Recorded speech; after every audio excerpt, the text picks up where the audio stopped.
Shall I start? Yeah? Cool.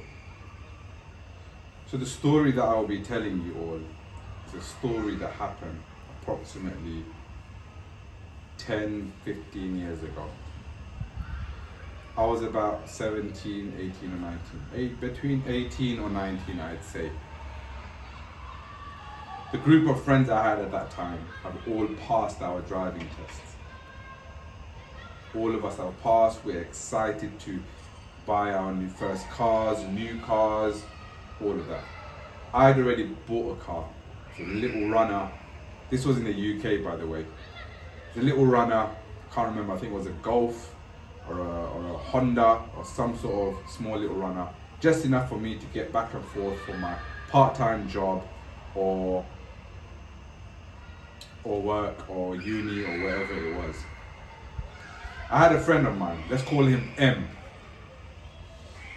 M bought himself a nice white 5 Series BMW. He paid about £8,000 from it. He was excited, we were all excited, as friends are, just excited.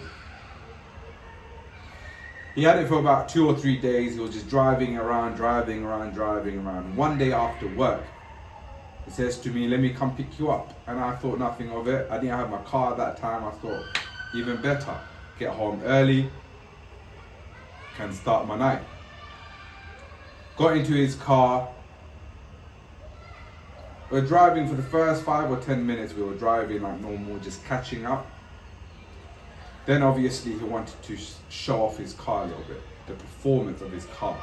So he was speeding on a main road where usually you would be doing 40, he was doing probably 60 or 70. He stopped at a traffic light, that's fine.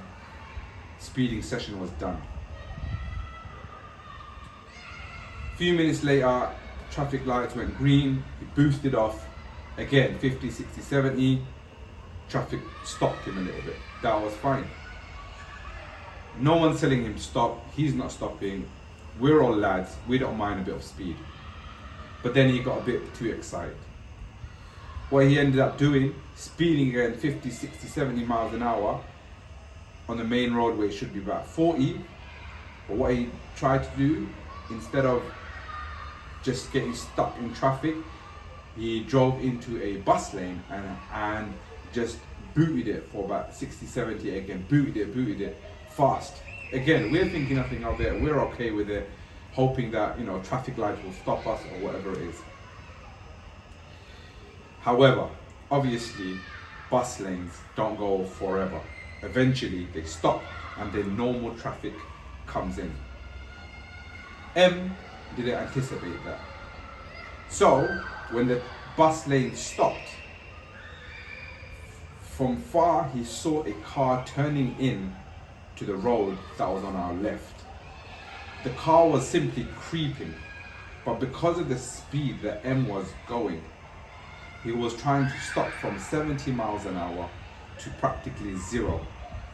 The car's nose of the car crept in. About half of the body of the car was in front of M's car. He couldn't stop in time. He dropped it to about 60 or 40, by then it was too late. His brand new white BMWs went straight into the side of a black sedan, some sort of 5-door car. His car was written off, airbags exploding in our faces. Myself got whacked into the dash. M steering wheel got straight into his chest. The glass, the shards of the glass were all inside M. His car was written off. Thankfully, well, not thankfully, but at the same time, yes, thankfully, most of the impact happened on M's side of the car because the car, half of the car that came out was on M's side. So yes, majority of the damage happened on M's side. So when I woke up from the shock, it was about a minute after I woke up. I was hurt, my face was hurt, my shoulders were hurting, and my elbow here because my arm was leaning on the armrest. I was hurt. I was numb, but I was hurt. Didn't know what was going on. Airbag dust everywhere. Didn't know what was going on. Support didn't come at that point. I got out somehow, before I actually got out, I looked at him, I saw his body there, so I was okay with the fact that his body is still there.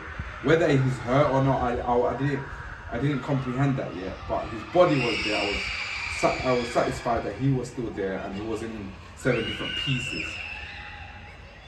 Anyway, I somehow crumbled and crawled my way out of the car. That's when more support started coming. Onlookers, drivers, all of them started to come to support us.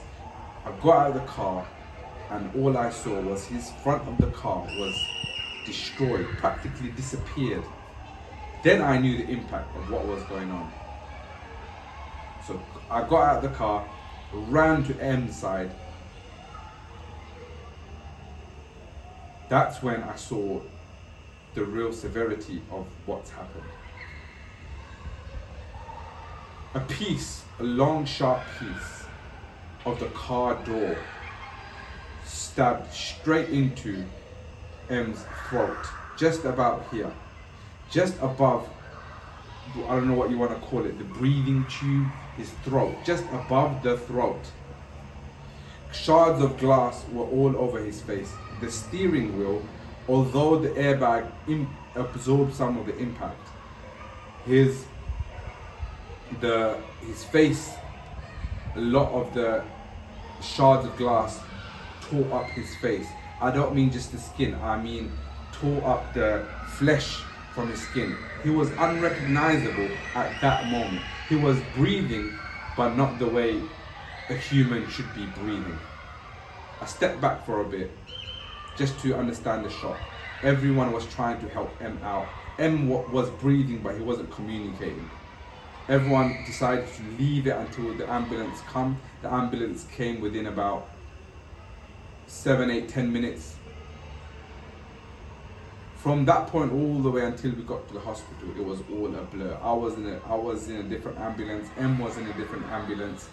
So I didn't get to see M until we got to the hospital. Now this is where things got severely dark. After they patched me up, luckily I only had a shoulder brace, a bit of stitches on my face, bruised shoulder, a few bits, but I was 80% well. They let me go see M. I wasn't allowed, but some nurse just let me slide through or whatever it was. I was able to get a glimpse of M. And what I saw was traumatic, still to this day, traumatic. M's body was 70% all intact. But the top part of his head, from the nose upwards, was all demolished. How I can describe that to you is, his eyes had no sockets to sit in. His nose was non-existent. The airways of his bone, the cartilage of his bone was exposed. Both of his eyes were not in their sockets. One was loosely hanging, the other eye was completely destroyed. His skull was demolished. However, he was still breathing. I was in shock and disgust and just in awe of what was going on. From his nose downwards, his breathing was still operating. How that looks, I cannot explain. What that means is his mouth, his lungs were still breathing.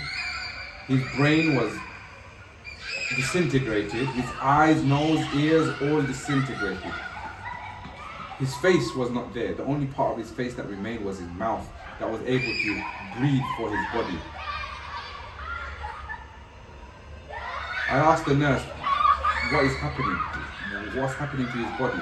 The nurse said, his body is still alive. The body is still alive. His lungs are breathing, his heart is just about still breathing.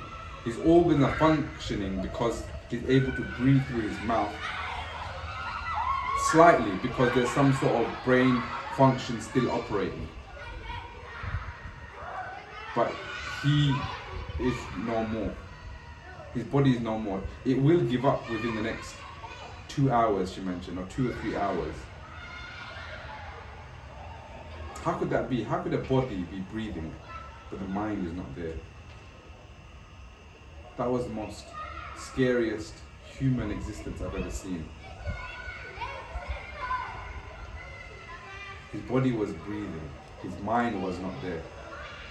That was the scariest scene I've ever seen in my life. Needless to say, within about 1.5 hours, his body gave up because his brain wasn't obviously functioning. And he passed away that same night.